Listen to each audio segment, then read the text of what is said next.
سے جو بڑا مہربان اور نہایت رحم والا ہے۔ الف لام را، یہ اللہ کی کتاب ہے اور روشن قرآن کی آیات ہیں۔ ایک وقت آئے گا جب یہ کافر لوگ بڑی تمنا کریں گے کہ کاش وہ مسلمان ہوتے۔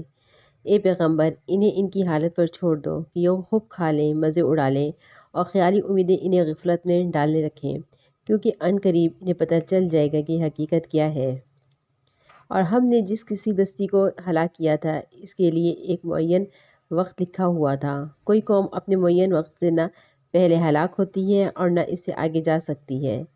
اور یہ لوگ کہتے ہیں کہ اے وہ شخص جس پر یہ ذکر یعنی قرآن اتارا گیا ہے کہ تم یقینی طور پر مجنون ہو، اگر تم واقعی سچی ہو تو ہمارے پاس فرشتوں کو کیوں نہیں لے آتے؟ ہم فرشتوں کو اتارتے ہیں تو برحق فیصلہ دے کر اتارتے ہیں، اور ایسا ہوتا ہے کہ ان کی مہلت بھی نہ ملتی۔ حقیقت یہ ہے کہ یہ ذکر یعنی قرآن ہم ہی نے اتارا ہے اور ہم ہی اس کی حفاظت کرنے والے ہیں۔ اور اے پیغمبر، ہم تم سے پہلے بھی پچھلی قوموں کو مختلف گروہوں میں اپنے پیغمبر بھیج چکے ہیں، اور ان کے پاس کوئی رسول ایسا نہیں آتا تھا جس کا وہ مذاق نہ اڑاتے۔ مجرم لوگوں کے دلوں میں یہ بات ہم اس طرح داخل کرتے ہیں کہ وہ اس پر ایمان نہیں لاتے، اور پچھلے لوگوں کا بھی یہی طریقہ چلا آیا ہے۔ اور اگر ہم ان کے لیے آسمان کا کوئی دروازہ کھول دیں اور وہ دن کی روشنی میں اس پر چڑھتے بھی چلے جائیں، تب بھی یہی کہیں گے کہ ہماری نظر بندی کر دی گئی ہے، بلکہ ہم لوگ جادو کے اثر میں آئے ہوئے تھے۔ اور ہم نے آسمانوں میں بہت سے برج بنائے ہوئے ہیں اور اس کو دیکھنے والوں کے لیے سجاوٹ عطا کی ہے، اور اسے ہر مردود شیطان سے محفوظ رکھا ہے۔ البتہ جو کوئی چوری سے کچھ سننے کی کوشش کرے تو ایک روشن شعلہ اس کا پیچھا کرتا ہے۔ اور زمین کو ہم نے پھیلا دیا ہے اور اس کو جمانے کے لیے اس میں پہاڑ رکھ دیے ہیں، اور اس میں ہر قسم کی چیزیں توازن کے ساتھ اگائی ہیں، اور اس میں تمہارے لیے بھی روزی کا سامان پیدا کیے ہیں، اور ان مخلوقات کے لیے بھی جنہیں تم رزق نہیں دیتے۔ اور کوئی ضرورت کی چیز ایسی نہیں جس کے ہمارے خزانے میں موجود نہ ہو، مگر ہم اس کو ایک معین مقرر میں اتارتے ہیں۔ اور وہ ہوائیں جو بادلوں کو پانی سے بھر دیتی ہیں ہم نے بھیجی ہیں، پھر آسمان سے پانی ہم نے اتارا ہے، پھر اس سے تمہیں سیراب ہم نے کیا ہے، اور تمہارے بس میں یہ نہیں ہے کہ تم اس کو ذخیرہ کر کے رکھ سکو۔ ہم ہی زندگی دیتے ہیں اور ہم ہی موت دیتے ہیں، اور ہم ہی سب کے وارث ہیں۔ تم میں سے جو آگے نکل گئے ہیں ان کو بھی ہم جانتے ہیں، اور جو پیچھے رہ گئے ہیں ان سے بھی ہم واقف ہیں۔ اور یقین رکھو کہ تمہارا پروردگار ہی ہے جو ان سب کو حشر میں اکٹھا کرے گا، بے شک اس کی حکمت بھی بڑی ہے اور اس کا علم بھی بڑا ہے۔ ہم نے انسان کو سڑے ہوئے گارے کی کھنکھناتی ہوئی مٹی سے پیدا کیا، اور جنات کو اس سے پہلے ہم نے لو کی آگ سے پیدا کیا تھا۔ اور وہ وقت یاد کرو جب تمہارے پروردگار نے فرشتوں سے کہا تھا کہ میں گارے کی کھنکھناتی ہوئی مٹی سے ایک بشر کو پیدا کرنے والا ہوں، لہٰذا جب میں اس کو پوری طرح بنا لوں اور اس میں اپنی روح دوں تو تم سب اس کے آگے سجدے میں گر جانا۔ چنانچہ سارے کے سارے فرشتوں نے سجدہ کیا سوائے ابلیس کے، اس نے سجدہ کرنے والوں میں شامل ہونے سے انکار کر دیا۔ اور اللہ نے کہا، ابلیس تجھے کیا ہوا کہ تو سجدہ کرنے والوں میں شامل نہیں ہوا؟ اس لیے میں ایسا نہیں ہوں کہ ایک ایسے بشر کو سجدہ کروں جسے تو نے سڑے ہوئے گارے کی کھنکھناتی ہوئی مٹی سے پیدا کیا ہے۔ اللہ نے کہا، اچھا تو یہاں سے نکل جا کیونکہ تو مردود ہو گیا ہے، تجھ پر قیامت کے دن پھٹکار پڑے گی۔ کہنے لگا، یا رب پھر مجھے اس دن تک زندہ رہنے کی مہلت دے دیں جب لوگ مرنے کے بعد دوبارہ زندہ کیے جائیں گے۔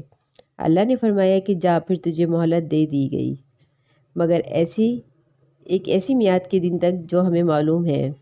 کہنے لگا، یا رب چونکہ تو نے مجھے گمراہ کیا ہے اس لیے اب میں قسم کھاتا ہوں کہ ان انسانوں کے لیے دنیا میں دلکشی پیدا کروں گا اور ان سب کو گمراہ کر کے رہوں گا، سوائے تیرے ان بندوں کے جنہیں تو نے ان میں سے اپنے لیے مخلص بنا لیا ہو۔ اللہ نے فرمایا، یہ ہے وہ سیدھا راستہ جو مجھ تک پہنچتا ہے۔ یقین رکھ جو میرے بندے ہیں اس پر تیرا کوئی زور نہیں چلے گا، سوائے ان گمراہ لوگوں کے جو تیرے پیچھے چلیں گے، اور جہنم ایسے لوگوں کا طے شدہ ٹھکانہ ہے۔ اس کے 7 دروازے ہیں، ہر دروازے میں داخل ہونے کے لیے ان دوزخیوں کا ایک ایک گروہ بانٹ دیا گیا ہے۔ دوسری طرف متقی لوگ باغات اور چشموں کے درمیان رہیں گے۔ ان سے کہا جائے گا کہ ان باغات میں سلامتی کے ساتھ بے خوف ہو کر داخل ہو جاؤ، ان کے سینوں میں جو کچھ رنجش ہوگی اسے ہم نکال پھینکیں گے۔ وہ بھائی بھائی بن کر آمنے سامنے اونچی نشستوں پر بیٹھے ہوں گے، وہاں نہ کوئی تھکن ان کے پاس آئے گی اور نہ ان کو وہاں سے نکالا جائے گا۔ میرے بندوں کو بتا دو کہ میں ہی بہت بخشنے والا بہت مہربان ہوں، اور یہ بھی بتا دو کہ میرا عذاب ہی دردناک عذاب ہے، اور انہیں ابراہیم کے مہمانوں کا حال سناؤ۔ اس وقت کا حال جب وہ ان کے پاس پہنچے اور سلام کیا، ابراہیم نے کہا، ہمیں تو تم سے ڈر لگ رہا ہے۔ انہوں نے کہا، ڈریے نہیں، ہم تو آپ کو ایک صاحب علم لڑکے کی ولادت کی خوشخبری دے رہے ہیں۔ ابراہیم نے کہا، کیا تم مجھے اس حالت میں خوشخبری دے رہے ہو جب کہ مجھ پر بڑھاپا چھا چکا ہے؟ پھر کس بنیاد پر مجھے خوشخبری دے رہے ہو؟ وہ بولے، ہم نے آپ کو سچی خوشخبری دی ہے، لہٰذا آپ ان لوگوں میں شامل نہ ہو جو نا امید ہو جاتے ہیں۔ ابراہیم نے کہا، اپنے پروردگار کی رحمت سے گمراہوں کے سوا کون نا امید ہو سکتا ہے؟ پھر انہوں نے پوچھا، اللہ کے بھیجے ہوئے فرشتوں، اب آپ کے سامنے کیا معاملہ ہے؟ انہوں نے کہا، ہمیں ایک مجرم قوم کی طرف عذاب نازل کرنے کے لیے بھیجا گیا ہے، البتہ لوط کے گھر والوں اس سے مستعفی ہیں، ان سب کو ہم بچا لیں گے سوائے اس کی بیوی کے۔ ہم نے یہ طے کر رکھا ہے کہ وہ ان لوگوں میں شامل رہے گی جو عذاب کا نشانہ بننے کے لیے پیچھے رہ جائیں گے۔ چنانچہ جب یہ فرشتے لوط کے گھر والوں کے پاس پہنچے تو لوط نے کہا، آپ لوگ اجنبی معلوم ہوتے ہیں۔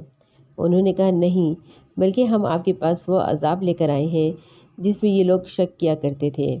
ہم آپ کے پاس اٹل فیصلہ لے کر آئے ہیں اور یقین رکھیں کہ ہم سچے ہیں، لہٰذا آپ رات کے کسی حصے میں اپنے گھر والوں کو لے کر نکل جائیں اور آپ خود ان کے پیچھے پیچھے چلیں اور آپ میں سے کوئی پیچھے مڑ کر نہ دیکھے اور وہیں جانے کے لیے چلتے رہیں جہاں آپ کو حکم دیا جا رہا ہے۔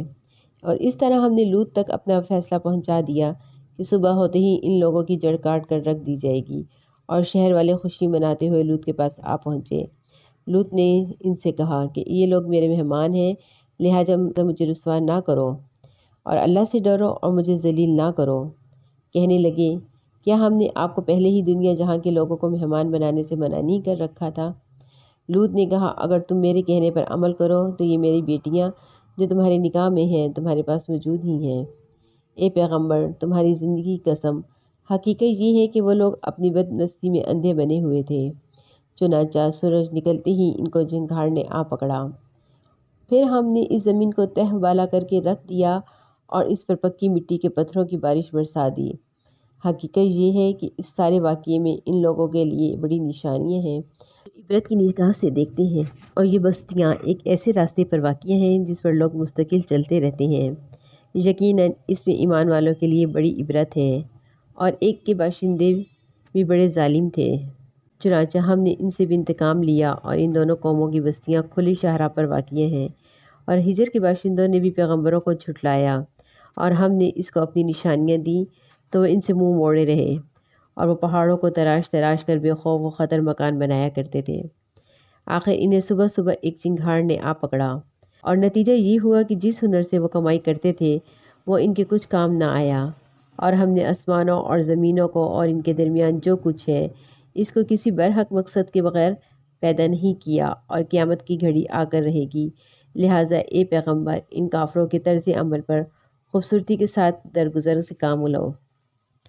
یقین رکھو کہ تمہارا رب ہی سب کو پیدا کرنے والا ہے، سب کچھ جاننے والا ہے، اور ہم نے تمہیں 7 ایسی آیتیں دے رکھی ہیں جو بار بار پڑھی جاتی ہیں، اور عظمت والا قرآن عطا کیا ہے، اور تم ان چیزوں کی طرف ہرگز آنکھ اٹھا کر بھی نہ دیکھو جو ہم نے ان کافروں میں سے مختلف لوگوں کو مزے اڑانے کے لیے دے رکھی ہے، اور نہ ان لوگوں پر اپنا دل کڑاؤ، اور جو لوگ ایمان لے آئے ہیں ان کے لیے اپنی شفقت کا بازو پھیلا دو، اور کفر کرنے والوں سے کہہ دو، میں تو بس کھلے الفاظ میں تنبیہ کرنے والا ہوں، اور یہ تنبیہ قرآن عظیم کے ذریعے اس طرح نازل کی گئی ہے جیسے ہم نے ان تفرقہ کرنے والوں پر نازل کی تھی جنہوں نے اپنی پڑھی جانے والی کتاب کے حصے بکھرے کر دیے تھے۔